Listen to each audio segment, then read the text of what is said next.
Hi, it's Wasabi. Welcome back to the channel. This is the last review for the loot box tanks. We're going to look at the M4Y, which is a US heavy tank at tier 8, premium tank.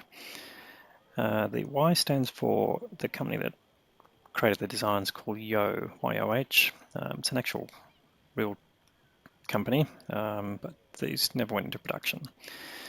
Alright, so what can we tell you about this tank? Well,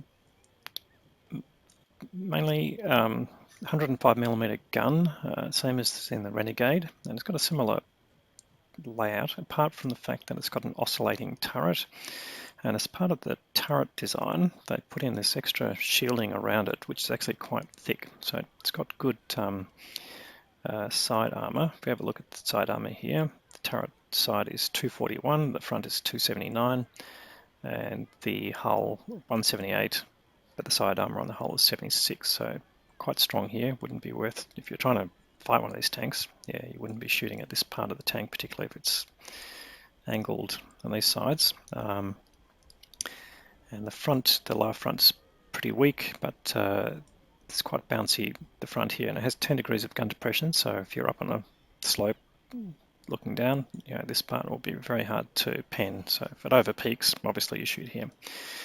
Apart from the oscillating turret, of course, the main weak spot typical for a US tank is this fairly large cupola, which is much lighter armored, around 110mm of armor, I think, but pretty much pennable by most tiers.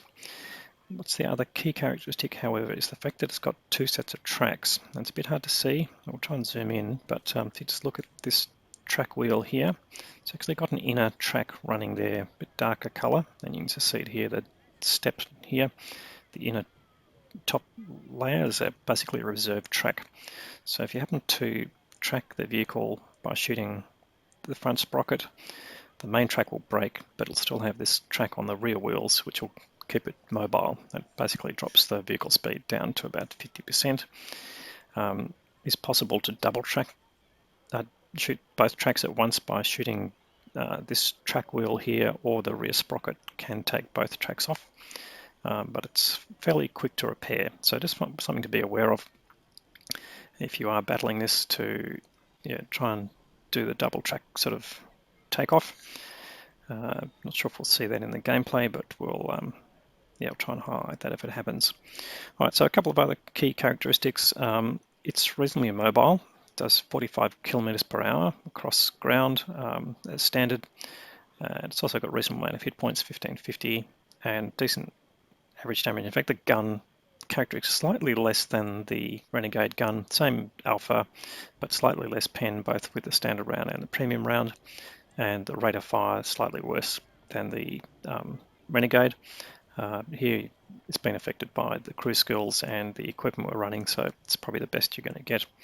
And also the standard dispersion is slightly worse than the Renegade, but still pretty workable. So here we've got, with Brothers in Arms, vents and food, we're getting 0.34, which is pretty useful. So they're probably the key things. The other things we've done here to reduce the aim time, we've got gun laying drive on there, and we've got improved aiming to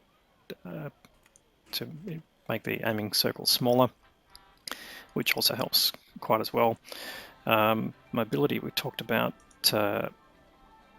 getting down to, it's got good specific power for the type of tank it is, at 45 forward and 18 reverse.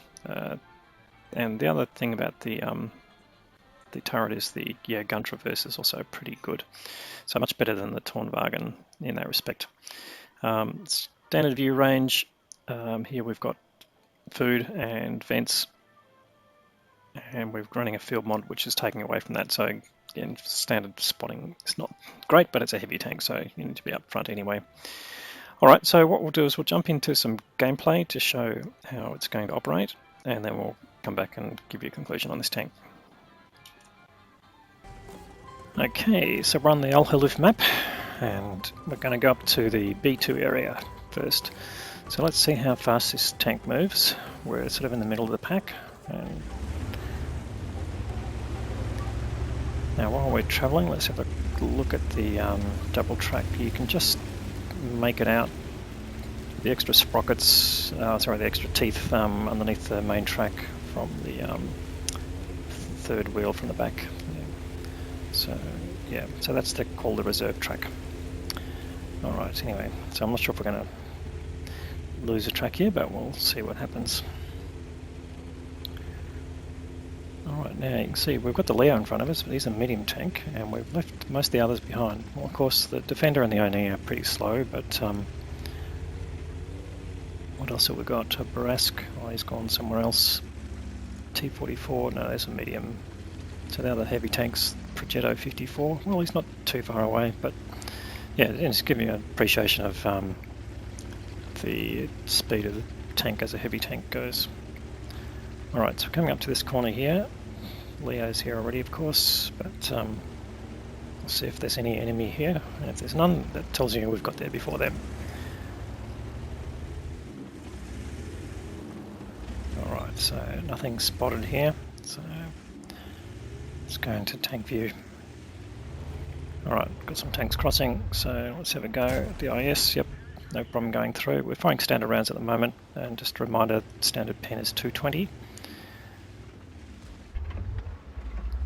So T29, alright, we've got some over there. Alright,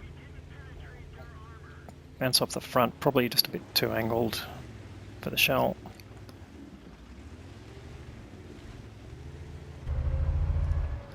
Let's see if we can line him up again. I've got to think we've got to aim a bit longer, but you know, we've got to try the snapshots. We don't want to stay in front of them too long, because we've got gun depression. We're not on a really slopey area here at this point, but we'll see what happens. Okay, there's a Ferdinand crossing now. See if we can put a shot into him. He seems to be moving much slower than he needs to be. So he's been quite punished there. Lost almost all his health. Alright, I've got a VK100 doing the same thing. Can we go through him? Yep, no problem. So still using standard rounds, so just to show this pen is working. Now, of course, we're not facing them frontally, so that's alright. But anyway, you can see the advantage in terms of that speed gives you, in terms of getting into position before the enemy arrives.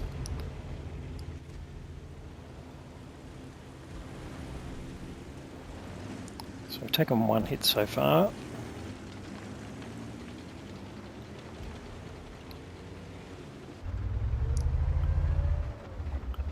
This is somehow trying to side scrape. Can we just line up the side of his turret? Yep, no problem. And then we've got an ML there.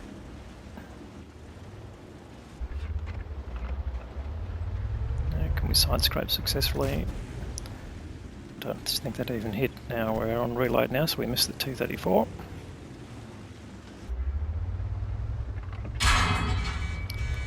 And we take a hit from the ML, but he's firing premium rounds.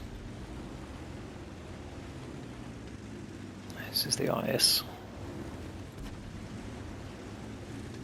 Anyway, we've used all our standard rounds now, so no choice but to fling a bit of premium back at them. So again, we're just being careful, not trying to show too much to the IS. You might see the bit of our turret, but we've got him lined up as well, and just give him a reminder that we're a higher tier than he is. Alright, so we're starting to bounce some shots now. So that's good, so the armour is working. Still got 518 hit points, so it's enough to take a couple of shots here. And we go through the T29. Well, of course, you know, shouldn't be any dramas there with the pen. And he's a lower tier tank, so he's been reduced to 500. We've got that T28 HTC down to our left. No, not anymore, he's not. And we take a hit from the ML, and unfortunately don't put any damage into him in return. So we're down to 128 hit points, so no point poking there. Let's see if we can get some other angles.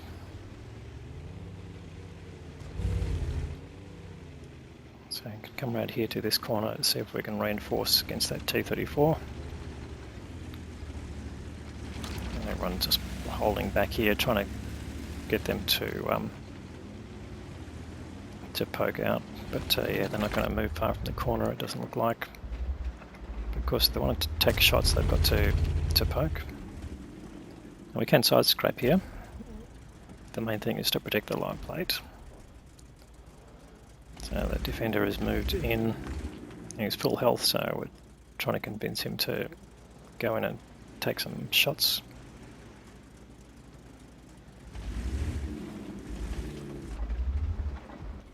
See if we can go for the cupola. No, it just doesn't quite land on the right spot.